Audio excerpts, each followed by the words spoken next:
All right. Hello, everybody. Welcome to week 2 of MUNUC Academy.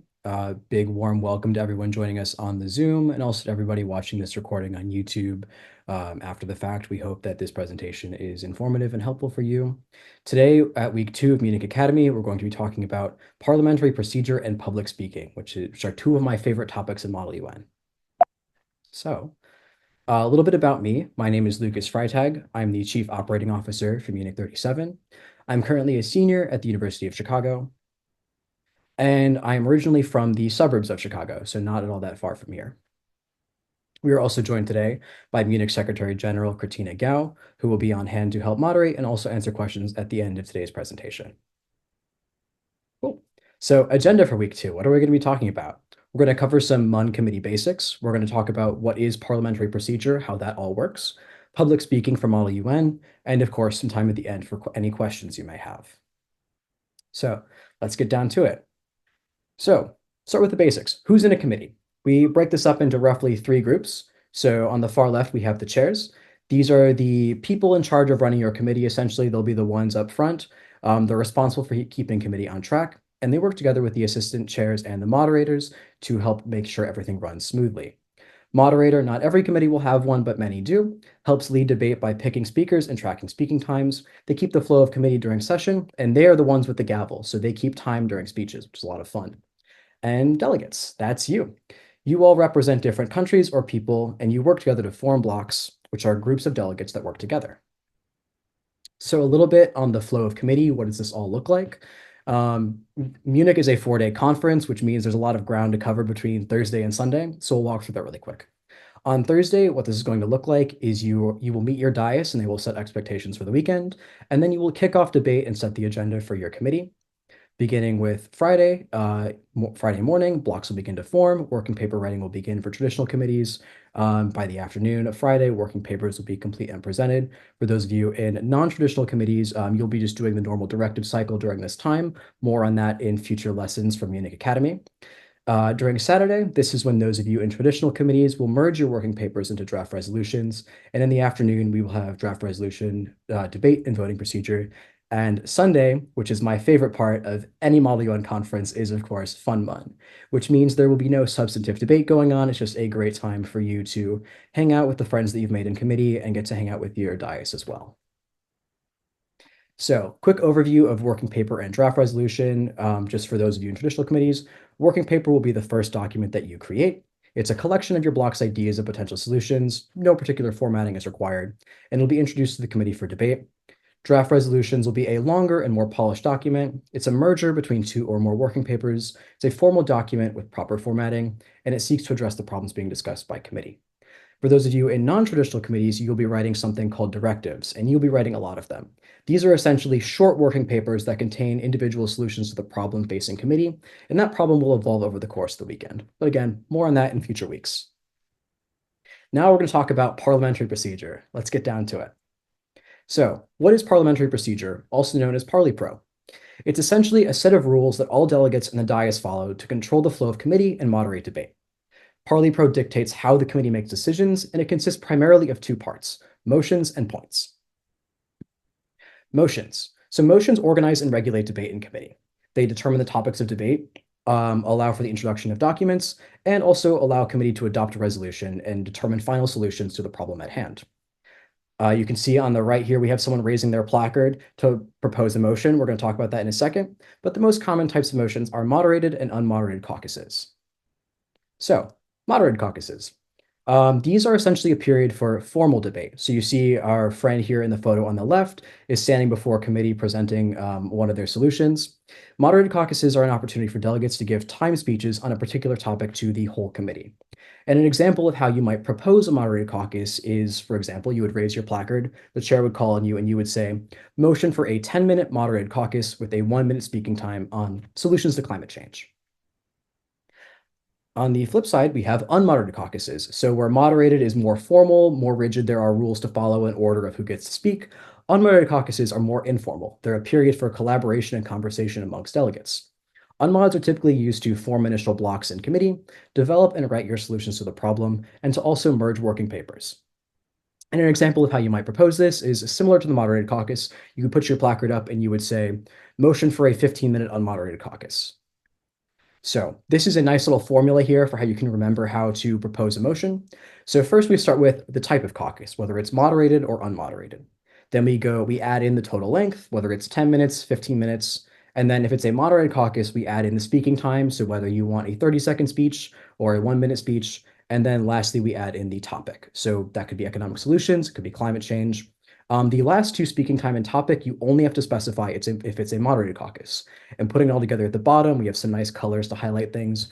We would motion for a 12-minute moderated caucus with a 45-second speaking time on the topic of climate change-focused solutions. So pretty easy, very fun. During committee, you'll have a lot of opportunities to make motions and also vote on them as a body together. Some other motions to be aware of, things that will come up in committee. Motion to set the agenda. This is for traditional committees. This will happen very early on when you have to choose between for most committees, choose between the two topics to debate. Motion to extend the current moderated caucus. So this is one that you would make if the chair calls for any points or motions and you really like the topic of the previous moderated caucus, you could motion to extend that caucus by half time to keep debate going on that topic. Motion to suspend debate. So dioceses and chairs will only usually entertain this motion at the end of the day or before a break, but it's a good one to know. Motion to close debate and move into voting procedure. This is a motion that will, in traditional committees, will only happen on Saturday when all draft resolutions are submitted and delegates and the committee are ready to move into voting on what solution they're going to adopt to solve the problem. In non-traditional committees with crisis elements and directive cycles, this will happen much more frequently as you'll be voting on directives multiple times a day. And also a motion to introduce amendments. So this applies for both traditional and non-traditional committees. If someone has introduced a working paper or a directive or a draft resolution, and there are changes that you want to make to that document, you can raise your placard, motion to introduce amendments, and pass up a slip of paper that discusses what proposed changes you want to make to that paper. And bonus round, a couple additional motions that don't come up all that often but are useful to know. There's something called a gentleman's unmod, which is essentially an unmoderated caucus, but delegates remain seated. This is more common in non-traditional committees and committees with smaller delegate counts. So if your committee's around 25 to 30 or so delegates, this may occur where you're all sitting around a large table together.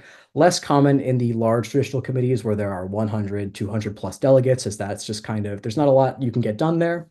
A round robin, again, more common in smaller committees. It's a variation of moderated caucus where every delegate gives a speech in order. So in this case, whoever, motions for a round robin, they would take the first or last speech. And then from their position in the room, you would go clockwise or counterclockwise around the room with everybody giving a speech in order. And then straw poll, you can motion for a straw poll to assess the committee's feelings on a topic. For example, this might happen during debate before introducing draft resolutions, where delegates might motion for a straw poll to see who is still undecided about which paper they want to vote for. And a thing to touch on really quick is something called the order of disruptiveness. You can also think of this as an order of precedence.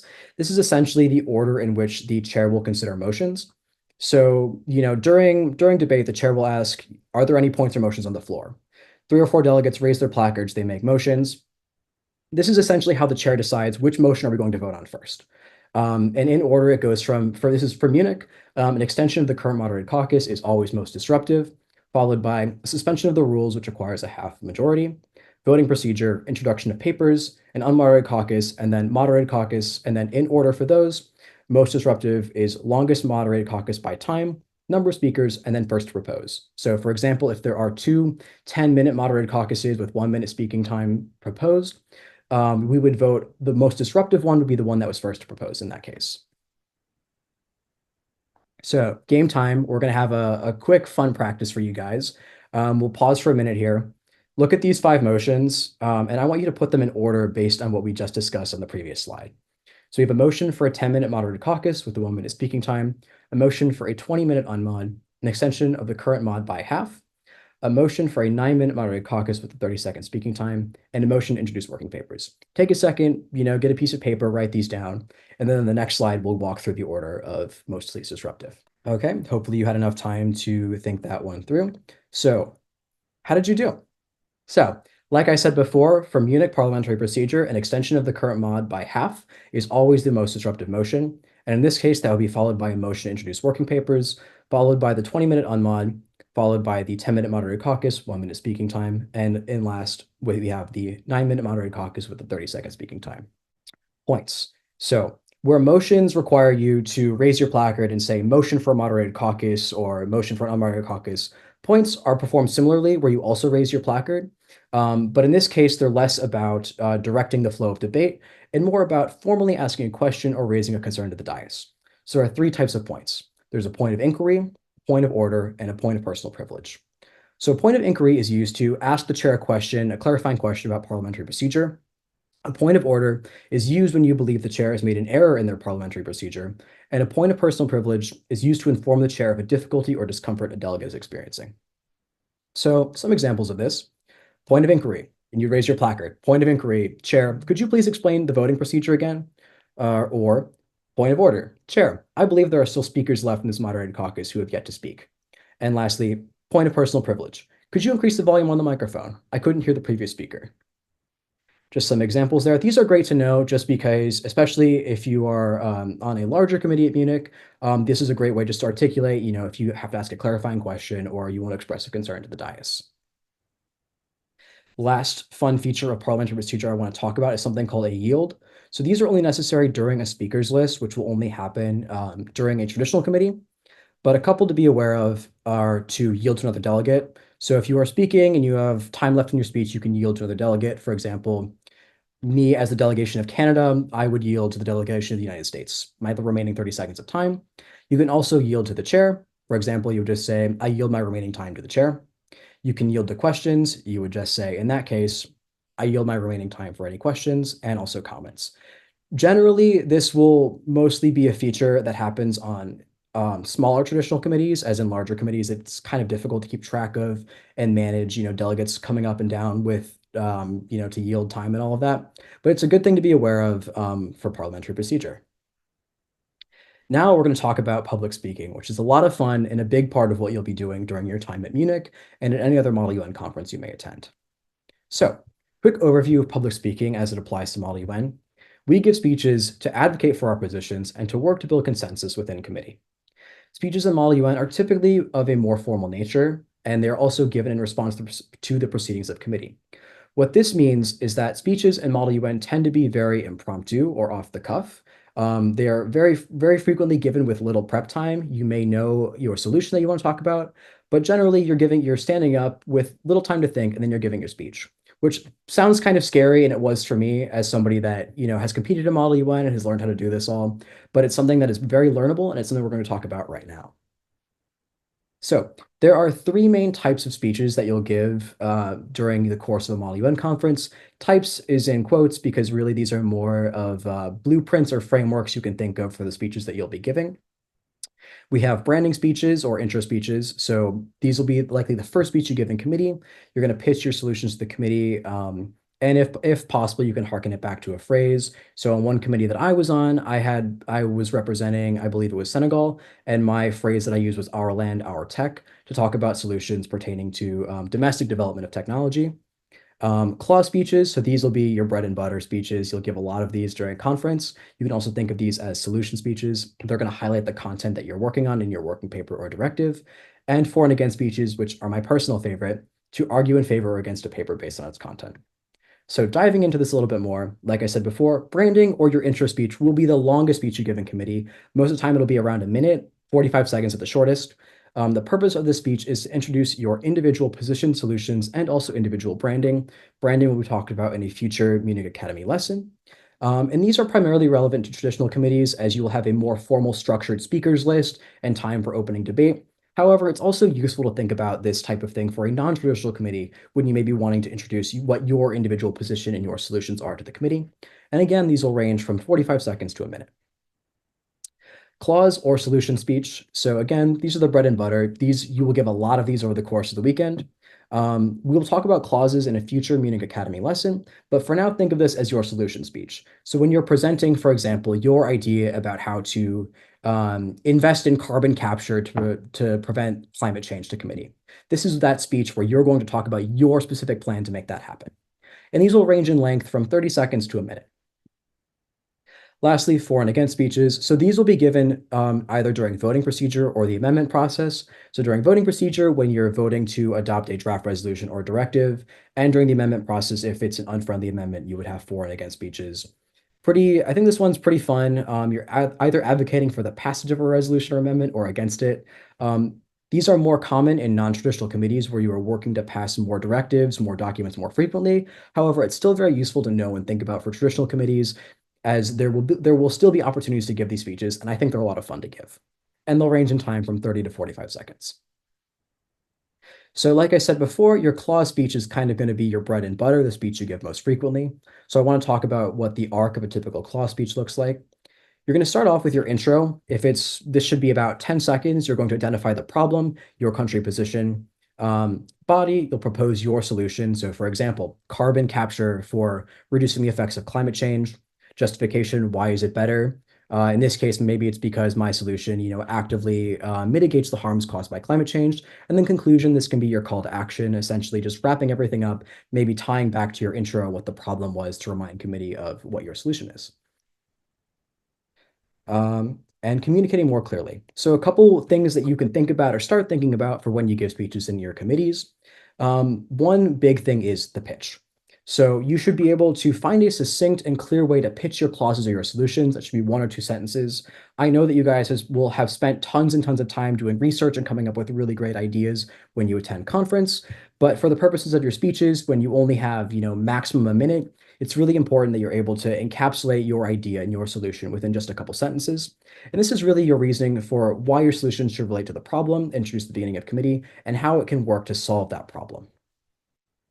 And also making connections. So we don't want our speeches to be disjointed, right? We want everything to flow from the beginning to the end very nicely.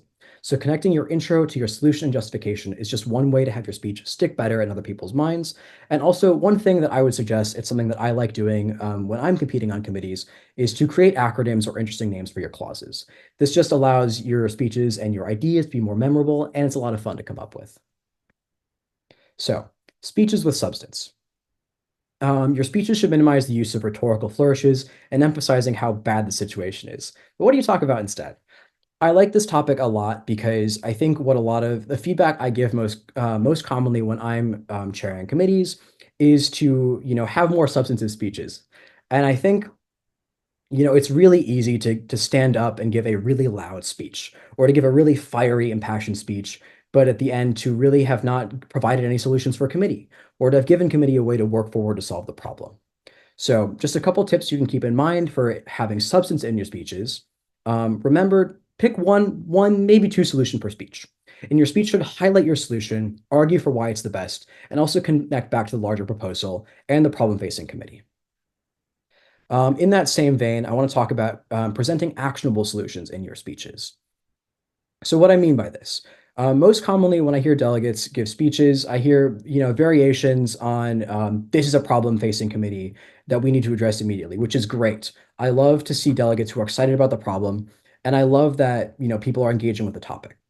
But at the same time, when you give a speech, I want it to be something that addresses the problem directly. So an example of an unactionable solution is something that does not address the problem or discuss action that the committee can take. And the example I have here is we should reduce nuclear testing because nuclear weapons are dangerous.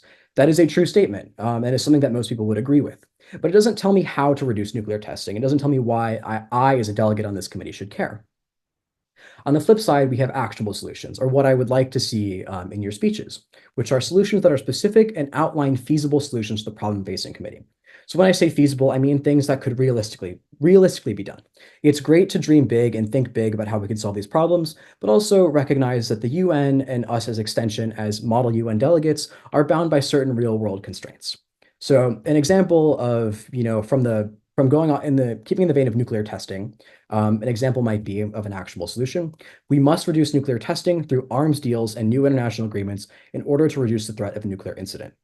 So in this case, we have a solution that's arms deals and new international agreements. That is something that is actionable and feasible, and it also ties back to what the problem is or what the speaker is trying to focus on, which is reducing the threat of a nuclear accident.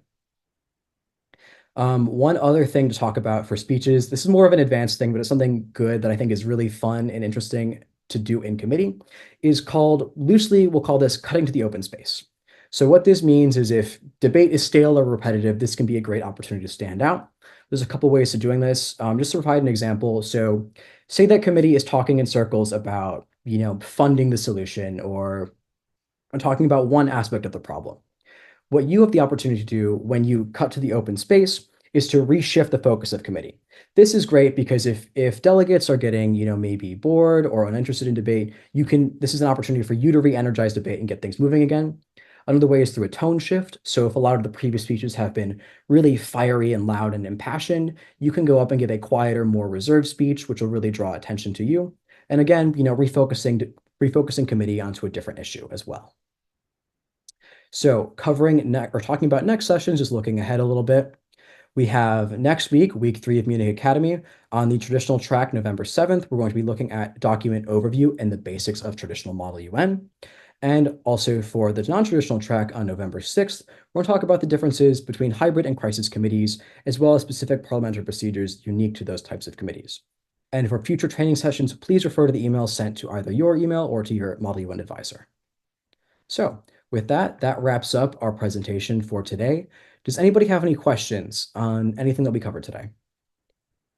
And I believe you can use the Q&A function to ask those on the webinar. It can be any questions on things that we covered in today's lesson, last week's lesson, or anything you might be wondering about MUNUC or Model UN. Yes, Crit. I guess I'm wondering, in a room with 400 other people in our large committees, how do I make sure that my speech stands out, especially because so many people are giving speeches? Yeah, that's a really good question. I think if we go back to the what I was talking about before with cutting to the open space, I think this is especially important for large committees, as those are the ones where there's a lot of delegates with a lot of ideas, but especially later in the committee sessions, debate might slow down, it might get more stale. To stand out, one thing that you can do is, shift the focus of committee. So, for example, if we're talking about the Disarmament and International Security Committee or DISEC at this year's MUNIC, talking about drones, maybe committee is really focused on the military aspects of drones, and they're only really locked in on how drones are used for military applications. One thing that you could do in terms of shifting the content that committee is talking about is talk about what are the civilian or the agricultural applications of drones. This is just one way to kind of shift the focus of committee to re-energize debate. Another thing you can do, as I was saying before, is if the tone of speeches is maybe, really consistent across other delegates, one thing that you can do is shift the tone in your speech to be more engaging and to, kind of get people to look up for a second to focus and get that energy going back into committee. Thank you very much for that question. You Yeah. mentioned shifting the topic in case, when people get really tired of debate or talking about the same thing. But if we're working on, our draft resolutions or our directives and everyone's focused on this topic, how do I make sure that people actually care about what I'm talking about? That's a really good question. I think when you bring up a new topic, it does need to be something that relates back to committee. So going to the drones example, a very big concern and big part of this topic is not just the military applications, but also how can drones be used to benefit civilians? How can they be used by farmers to improve crop yields, things like that? I think it does when you are talking about a content shift. The content that you're shifting to does have to be relevant and interesting to committee. So making sure that you've read your background guide and you've done some additional research to understand, what the other areas of the issue are is very important to have good things to shift the topic to if it comes up to that. Can you see the Q&A question? Q&A question. How do you navigate researching based on the background guide from Kate? It's a great question. So I think a big thing, the background guide is a great place to start, and in many cases will have a lot of the information you need to know to participate in committee. But you can also look at the sources that your execs use in writing their background guide. These will be marked in the footnotes or the bibliography of the background guide. You can go search those up, read more in depth on the topic. I would also recommend, the internet, just searching up, other questions you might have on the topic, things that you aren't clear on. Background guides are a great place to start, like I said, but they are not usually exhaustive, and there's often room for you to do additional research and learn more about the topic as well. To this question, what if the background guide is really long?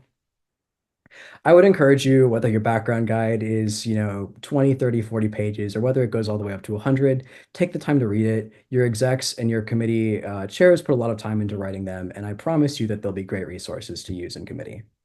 All right, I'll stay around for another second or two if we have any more questions from anybody in the audience today. Oh, this is a good question. How do you speak if you're nervous? I think that public speaking, especially in Model UN and especially in some really large committees, can be kind of scary. I remember my first committee. I didn't do Model UN when I was in high school. I started it when I was in college. My first committee, it was like 40 people in a room, and I'm standing up and giving speeches in front of complete strangers, and that's kind of freaky. I think the best things you can do are one, prepare really well, read your background guide, have done some research beforehand, come ready with some solutions, but also come to committee willing to learn and accept feedback and grow over the course of the weekend. Speaking personally and also speaking for delegates that I've seen as a chair, I think a lot of people don't come into committee, maybe being the most confident or maybe knowing everything about Model UN. But I think what's really fun about doing this activity and doing coming to Munich especially is that we are really invested in your growth and your success, and your execs will take the time to give you feedback to help you grow over the course of the weekend. And by the end of it, whether you give only a couple speeches the whole weekend, we want to see you stand up and give that speech because it's something that's really fun and really cool to do.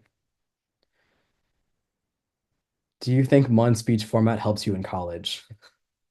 I do actually. I do. I think learning how to do speaking for Model UN has really helped me give presentations in my college courses. It's something that's helped me, be more confident when I have to speak in front of an audience, whether that's, as part of a class presentation or in other contexts in my job and things like that.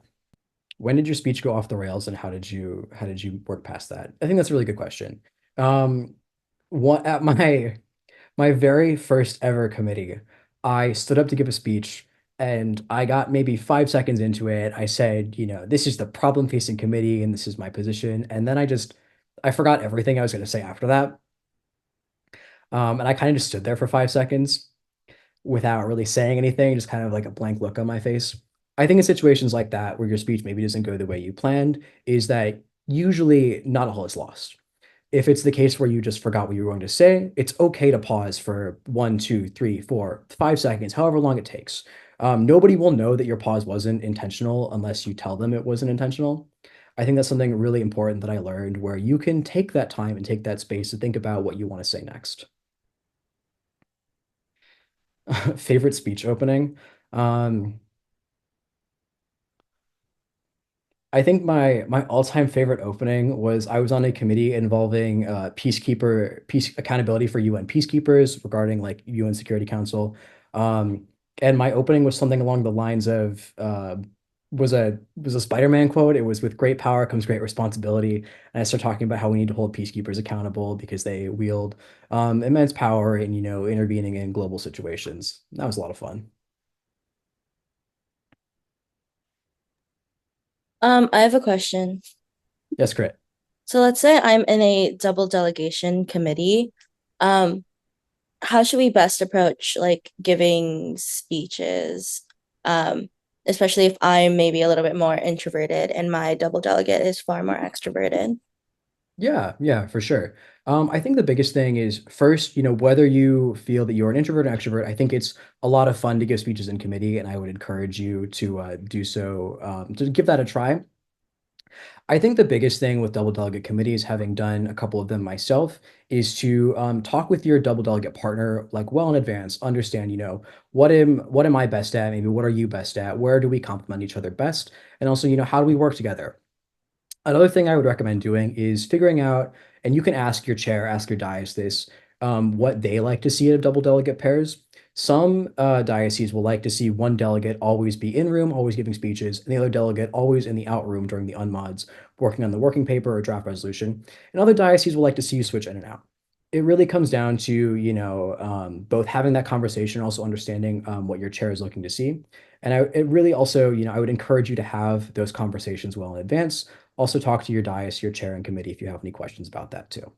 If I'm in a like smaller non-traditional crisis committee, I know you mentioned the speeches being a little bit different and the motions being a little bit different. What is the best way to stand out in one of those rooms?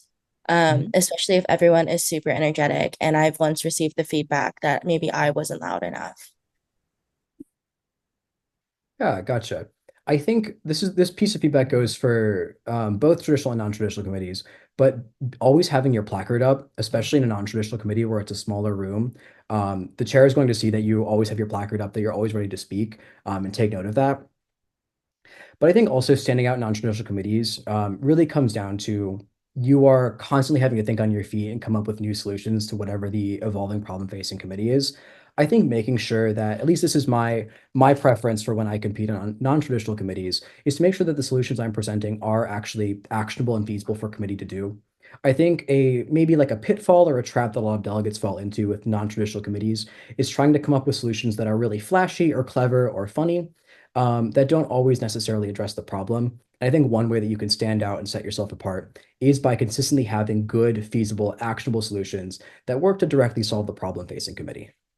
Oh, this is a good one. Types of speeches in round robins. How do you get your point across so fast with a short speech? What's necessary to include versus not? This is a good one. I think when you have a round robin type speech or even a for and against speech where you only have 30 seconds to make your point, I think what's really good is to you can kind of drop the intro. You don't have to, have an intro about this is me identifying the problem, this is what my position is. You can just flat out say this is my position or this is the course of action committee should pursue. I think when you have more time, taking the time to have a nice intro, have a nice conclusion is really great. But when you're crunched for time with 30 seconds or so, what's really important is that you say and get across whatever point you want to make, whether that's, I believe we should pursue X solution, or I believe that this directive or working paper doesn't go far enough or doesn't adequately address the problem. Making sure that you say that and not waste any time, talking about or adding context to the problem when you can just give a solution. Okay, this is good. You mentioned always raising your placard, but what if you aren't sure what to say, or if everyone else has already said given details on your stance on the topic? This is really good. I think one thing that I'll say is that when I raise my placard as a delegate in committee, um, I don't always know what I'm going to say. I will have my placard up. I'll be thinking, a lot of thoughts, not always about necessarily on what I'm going to say next. Um, Part of doing Model UN and doing a lot of Model UN is you will get really good at coming up with things on your feet. Some of that is just practice. But as for things that you can start doing right now, I think coming prepared with solutions and ideas you want to talk about, um, understanding, how your country position fits in with the rest of the committee, and even if other countries have already given details on your stance on the topic, elaborate further or take a new perspective. One thing that's really hard to do in Model UN, but is really worthwhile, is learning how to pivot and also learning how to make your solutions adaptable to whatever direction committee is going in next. When is the time you admired another delegate and what was it about their speech that impressed you? That's a good question. I think about there was one committee I was on during my second year of college where Um, I was in a block with another delegate who was they were just phenomenal. Everything about their speeches to how they carried themselves in committee, it really influenced my style of Model UN. I think the biggest thing I learned from that and the biggest takeaway that I would share with all of you is to come into committee, you want to be the expert on your topic, on your solutions, and to know everything and to know more than the next person. I think having that knowledge coming in is really important, really useful because it frees you up to be able to do other things in committee, whether that's give more fun or interesting speeches, whether that's spend more time working with other delegates, but just making sure that you know as much as possible coming in is a lot of fun and sets you up for success. So I know we have to give our like first speech on the first session of committee, but let's say we get to Saturday and or like Friday evening, and I feel like I haven't spoken enough, and it feels like there's not enough space for me to speak. How do I sort of recover from that? Yeah, for sure. So I think one thing to know that all delegates should be aware of is that, um, excuse me, at MUNIC, your chairs and your diocese are keeping track of how many times everyone has spoken. So if you have concerns about that, you can go ask them directly when you go up for feedback at the end of the day. You can ask, hey, how many times have I spoken? Do you want to see me speak more? Things of that nature. I think that sets a good baseline for what you can do next. If they say, you speak a lot, We're trying to call on other delegates to give them a chance to speak, but you've been a very active contributor. That's great. That's where you want to be. Still continue to raise your placard, try and give speeches, things like that. But if they tell you, oh, I'd like to see you be more active, or I'd like to see your placard up more, take that feedback to heart, work to kind of give more speeches, be more active in the moderated caucuses and debate and committee. Well, thank you, Lucas, for your time this evening. If anyone has any questions, please feel free to send them via email. We'll have more of these sessions. You can watch them back on YouTube. And we will also have USG office hours in January to clarify any remaining questions that you may have. All right. Goodbye, everybody. Thank you very much for attending MUNUC Academy this week. Hope to see you all at MUNUC in February.